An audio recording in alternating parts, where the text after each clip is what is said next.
പുതിയൊരു വീഡിയോയിലേക്ക് എല്ലാവർക്കും സ്വാഗതം. ഇന്നത്തെ വീഡിയോയിൽ പേരിൻ്റെ മുകളിൽ മൗസ് വെച്ചാൽ ചിത്രം തെളിയുന്ന ഇൻസേർട്ട് കമാൻഡ് എന്ന് പറയുന്നൊരു ഫംഗ്ഷനാണ് ഇന്ന് പറയാൻ പോകുന്നത്.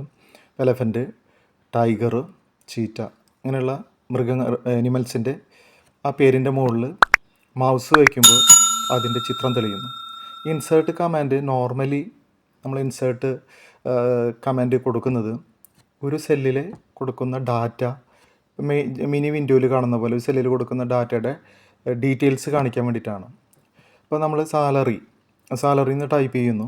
ആ സാലറി എന്താണ്, ഡയറക്റ്റ് എക്സ്പെൻസ് ആണോ ഇൻഡയറക്റ്റ് എക്സ്പെൻസ് ആണോ എന്നറിയാൻ വേണ്ടിയിട്ട് നമ്മൾ സാലറിയിൽ വെച്ച് റൈറ്റ് ബട്ടൺ ക്ലിക്ക് ചെയ്താൽ അതിൽ നമ്മൾ ടൈപ്പ് ചെയ്ത് കൊടുക്കണം, ഇൻഡയറക്റ്റ് എക്സ്പെൻസ് എന്ന് ടൈപ്പ് ചെയ്ത് കൊടുക്കാം. എന്നതിന് ശേഷം നമുക്ക് ആ സെല്ലിൽ മൗസ് പോയിൻ്റ് വെച്ച് കഴിഞ്ഞാൽ അതെന്താണെന്ന് നമുക്കിവിടെ കാണിച്ചു തരും. അതാണ് ഇൻസേർട്ട് കമാൻഡ്. ഈ ഇൻസേർട്ട് കമാൻഡിൽ നമ്മൾ പിക്ചറും കൂടി ആഡ് ചെയ്യുന്നൊരു ഫംഗ്ഷനാണ് നമ്മൾ ഈ മെയിൻ വീഡിയോയിൽ കാണിക്കുന്നത്. എലഫൻ്റ് എന്ന് പറയുന്ന ആ സെല്ലിൽ നമ്മൾ മൗസ് വെച്ച് റൈറ്റ് ബട്ടൺ ക്ലിക്ക് ചെയ്യുമ്പോൾ ഇൻസേർട്ട് കമാൻഡ് സെലക്ട് ചെയ്യാം. അതിൽ ആ ലൈനിൻ്റെ മുകളിൽ വെച്ച് നമ്മൾ ലൈനിൻ്റെ മുകളിൽ മൗസ് വയ്ക്കുമ്പോൾ ഒരു പ്ലസ് സൈൻ വരും, 4 സൈഡിലേക്ക് മേലുള്ള ഒരു പ്ലസ് സൈൻ വരും. ആ പ്ലസ് സൈനിൽ വെച്ച് വീണ്ടും റൈറ്റ് ബട്ടൺ ക്ലിക്ക് ചെയ്യുക.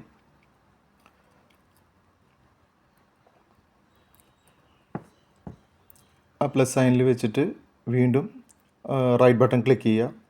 ഫോർമാറ്റ് കമാൻഡ് എന്നുള്ളത് സെലക്ട് ചെയ്യുക. അതിൽ നിന്ന് ലൈൻ ആൻഡ് കളർ എന്ന് പറയുന്നത് സെലക്ട് ചെയ്യുക. അതിൽ കളറ് ക്ലിക്ക് ചെയ്യുക. കളർ ക്ലിക്ക് ചെയ്ത് കഴിഞ്ഞാൽ ലാസ്റ്റ് ഫിൽ എഫക്ട്സ് എന്നുള്ളത് വരും, അതിൽ ക്ലിക്ക് ചെയ്യുക. പിന്നീട് പിക്ചർ സെലക്ട് ചെയ്യുക. പിക്ചർ സെലക്ട് ചെയ്തിട്ട് സെലക്ട് എ പിക്ചർ ക്ലിക്ക് ചെയ്യുക. ഇതിൽ നിന്ന് നമ്മൾ പിക്ചർ സെലക്ട് ചെയ്യുക. ആ വിൻഡോയിൽ നിന്ന് പിക്ചർ സെലക്ട് ചെയ്യുക. പിക്ചർ ഇതിലേക്ക് ആഡ് ചെയ്ത് കൊടുക്കുക. ആ പിക്ചറിൻ്റെ സൈസ് നമുക്ക് കൂട്ടാനും കുറയ്ക്കാനൊക്കെ സാധിക്കും നമ്മുടെ ആവശ്യത്തിനനുസരിച്ച്. അടുത്ത് ടൈഗർ ഇതുപോലെ തന്നെ റൈറ്റ് ബട്ടൺ ക്ലിക്ക് ചെയ്ത് ഇൻസേർട്ട് കമാൻഡ് സെലക്ട് ചെയ്യുന്നു. ഇൻസേർട്ട് കമാൻഡിൽ ആ ലൈനിൻ്റെ മുകളിൽ വെച്ച് റൈറ്റ് ബട്ടൺ ക്ലിക്ക് ചെയ്യുന്നു. റൈറ്റ് ബട്ടൺ ക്ലിക്ക് ചെയ്ത് നമ്മൾ ഫോർമാറ്റ് കമാൻഡ് എന്നുള്ളത് സെലക്ട് ചെയ്യുന്നു. ഫോർമാറ്റ് കമാൻഡ് സെലക്ട് ചെയ്ത് കഴിഞ്ഞാൽ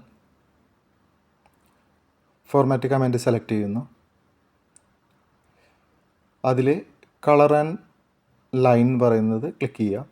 അതിൽ കളറിൽ സെലക്ട് ചെയ്യുക. ഫിൽ എഫക്ട്സ് ക്ലിക്ക് ചെയ്യുക. പിക്ചർ സെലക്ട് ചെയ്യുക. പിക്ചർ എന്നുള്ളത് ക്ലിക്ക് ചെയ്യുക. അതിൽ സെലക്ട് പിക്ചർ ക്ലിക്ക് ചെയ്ത് കൊടുക്കുക. അപ്പോൾ നമുക്ക് പിക്ചറുള്ള ആ ഫയൽ ഓപ്പൺ ആവും. അതിൽ നിന്ന് പിക്ചർ സെലക്ട് ചെയ്യുക. അപ്പോൾ ടൈഗറിൻ്റെ പിക്ചർ സെലക്ട് ചെയ്തു, അത് ഓക്കെ കൊടുത്തു. അത് ഇതുപോലെ തന്നെ നമ്മൾ അതിൻ്റെ പിക്ചറിൻ്റെ സൈസ് ആ പോയിന്റിൽ വെച്ച് നമുക്ക് ഡ്രാഗ് ചെയ്ത് കഴിഞ്ഞാൽ കൂട്ടാനും കുറയ്ക്കാനും സാധിക്കും. ഇതുപോലെ തന്നെ നമുക്ക് നമ്മുടെ ഡോക്യുമെൻറ്റ്സ്, ഇപ്പോൾ ഡ്രൈവിംഗ് ലൈസൻസ്, അതുപോലെ തന്നെ മെഡിക്കൽ ഇൻഷുറൻസ് പോളിസി, ഇങ്ങനെയുള്ള സാധനങ്ങൾ നമുക്ക് അതാത് എക്സൽ ഫയലിൽ അതാത് സെല്ലിൽ നമുക്ക് ഇൻസേർട്ട് ചെയ്യാൻ പറ്റും, ആഡ് ചെയ്യാൻ പറ്റും.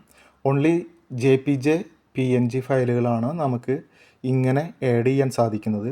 PDF ഫയലുകൾ ആഡ് ചെയ്യാൻ സാധിക്കില്ല. ഇപ്പോൾ നമ്മൾ അതെല്ലാം ആഡ് ചെയ്തു. ഇനി നമ്മൾ അവിടെ മൗസ് കൊണ്ട് വെച്ച് കഴിഞ്ഞാൽ നമുക്ക് അതിൻ്റെ പിക്ചറുകൾ കിട്ടുന്നതായിരിക്കും. ഇങ്ങനെ നമ്മൾ ചെയ്യുന്ന ഇൻസേർട്ട് കമാൻഡിൽ പിക്ചർ ആഡ് ചെയ്യുന്ന ഒരു ഫംഗ്ഷനാണിത്.